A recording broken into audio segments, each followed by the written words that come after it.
Gəmiləri yandırmaq. Gəmiləri yandırmaq ifadəsi geriyə yol qoymamaq, qələbə naminə yalnız irəli getmək mənasında işlənir.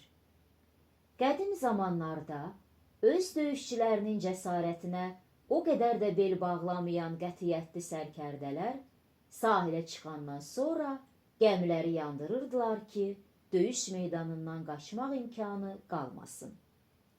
Geriyə yolun olmadığını görən döyüşçülər ölümü gözə alaraq əzmkarlıqla vuruşur və çox zaman qalib gəlirdilər.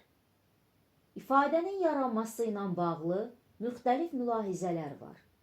Onlardan ən qədimi Troya müharibəsi ilə bağlıdır. Yunanlarla müharibədən sonra Troyalılar İtaliya sahillərinə üzüb gəlmişdilər.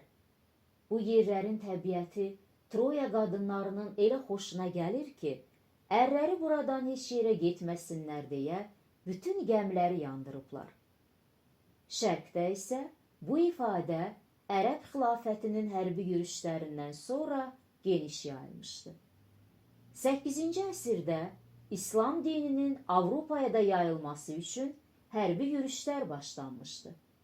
711-ci ildə məşhur sərkərdə Tariq İbn Ziyadın başçılığı ilə Ərəb ordusu Cəbəllütariq boğazını keçərək İspaniya torpaqlarına çıxır.